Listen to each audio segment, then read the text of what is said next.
You can tell Billy Ray Cyrus's arms to go back to the farm, and you can tell his feet to hit the floor, but don't tell him his song is frivolous. And don't tell him what is and isn't country.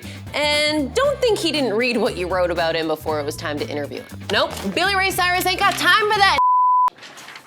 Listen guys, if you think Billy Ray is a one-hit wonder, a chaser, or any other derogative name, you are so missing one of the most fascinating, important careers in modern country music history. If it all ended now, it'd be a 30-year bookend of huge crossover hits. Achy Breaky Heart was a top 5 all-genre hit in 1992, and Old Town Road with Lil Nas X reached #1 in 2019, making him one of the oldest artists ever to score a first #1 Billboard hit. Let's keep the positive vibes going by sharing some of our favorite Billy Ray concert moments in the comment section below. If you were there, I want to hear about it. Here's the thing about my man Bill. He understands why you love what he does and why you don't. Quite frankly, I'd rather have that. It was about passion, you know.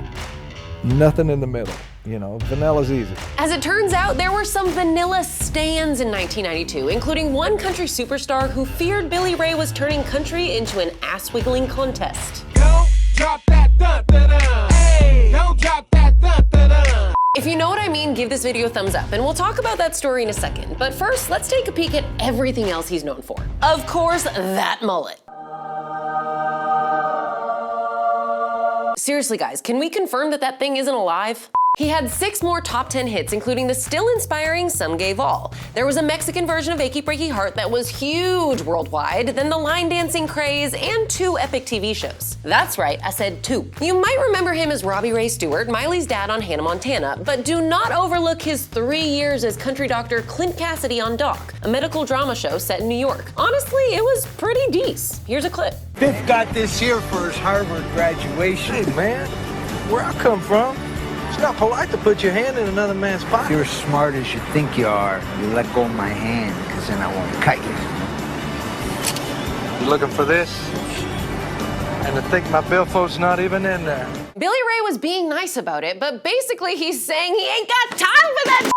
Gonna skip the Buck-22 EDM remix of Achy Breaky Heart, but if you're wondering why Billy was so eager to pair up with Lil Nas X, go watch and understand. Instead, let's flash back to 1992, when some reporter asked Travis Tritt what he thought of Achy Breaky Heart, and Tritt said it's stinky stinky and quote, frivolous. Then the Here's a Quarter Call Someone Who Cares singer tried to clarify and told a radio station he's got nothing personal against Billy Ray, but he doesn't want to see country turned into an ass-wiggling contest. Don't worry, he apologized, later telling the Orlando Sentinel that he understood a new study suggesting country fans were more likely to kill themselves because, quote, every time I hear Achy Breaky Heart, I want to slash my wrist too.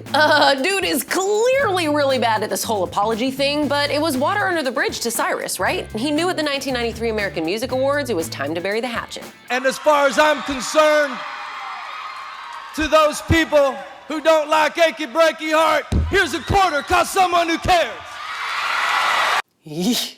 Okay, finally, that time Billy Ray called out Taste of Country. In 2017, he said he was gonna legally change his name to just Cyrus, so we covered it and listed a few other one-namers. I read what you had written, the one name changes, and now you did mention Madonna, Cher, and Barney. And I was wondering, wait a minute, have you heard of Elvis and Waylon and some other, there's others. Thanks for watching this episode of The Secret History of Country Music. For Taste of Country, I'm Anya Hammer, and I'll see you next time.